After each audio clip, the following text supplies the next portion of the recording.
chapter 11, verse 1. Pakibasa. Ate Alvin, tignan muna natin. Tignan muna, hinahanap nila. Hebrew 11:1.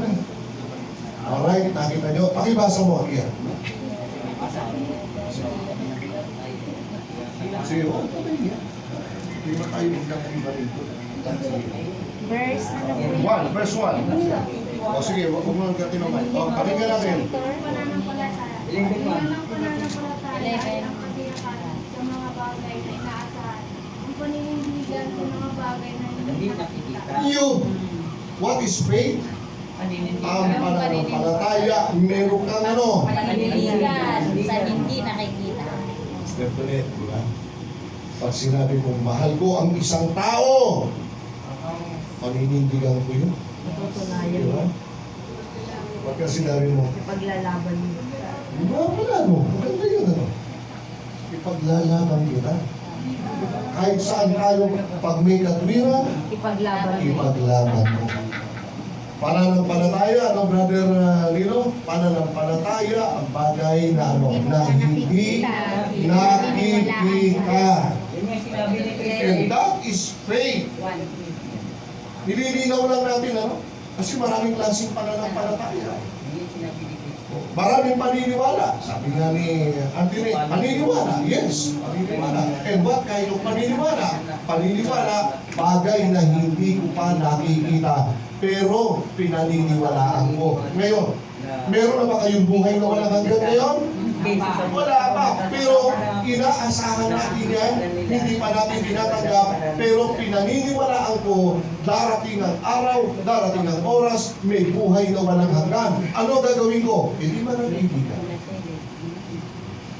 Manatili ka doon sa pinanggagalingan ng buhay na walang hanggan. Now, pag-asa. Ano yung pag-asa?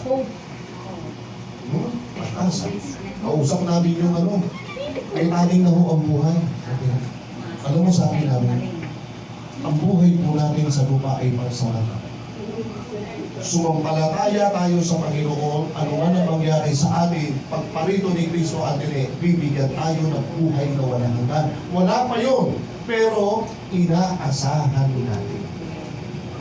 Sapagkat Diyos ang nangako, and that is hope, pag-ibig o pag-asa. Alright, number 3. Pag-ibig. What is love? Maraming klaseng pag-ibig. Meron tinatawag na erotic love. Meron tinatawag na friendly love. Meron tinatawag na agape love. Ang pag-ibig, kumbaga sa Diyos, kapag sa Diyos, ang pag-ibig sa Diyos ay Unconditional. unconditional nga.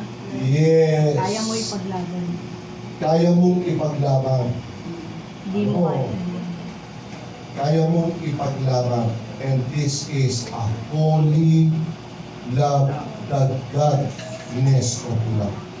Pag-ibig maka-Diyos na mag-ibig.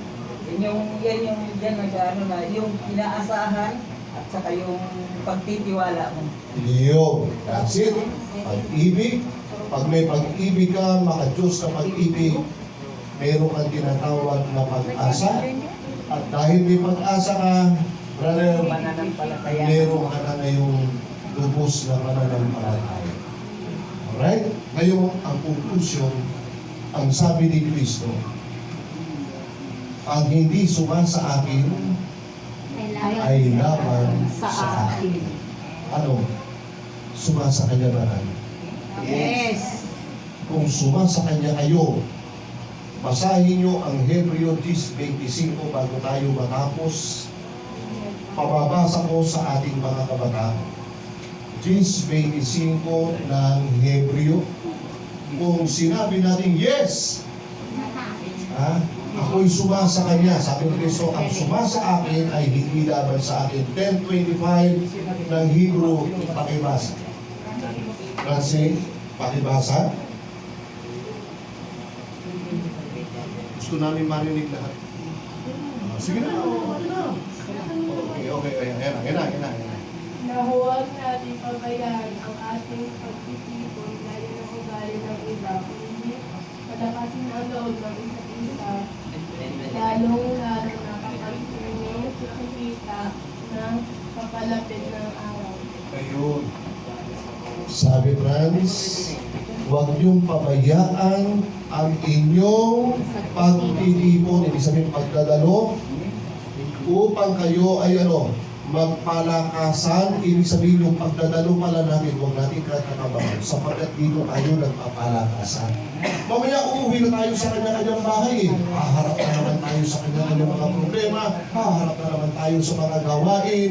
Pero pagka nagkatipon tayong magkakapatid dito, nagpapalakasan tayo sa isa't isa, lalo higit kung namamalas nyo na malapit na dumating yung ating sinasampalatayanan, yung inaasahan natin, yung iniibig natin Diyos ay malapit nang dumating. Amen ba? Kaya ang sabi ni Kristo, ang sumasa akin ay ay hindi laban sa akin. Pero ang hindi sumasa akin ay laban sa akin. Kaya kung tayo'y sumasa Kanya, binasa ni Franz ang sabi, huwag niyong pabayaan ang inyong pagkakatipon. Amen? Amen. Maraming salamat.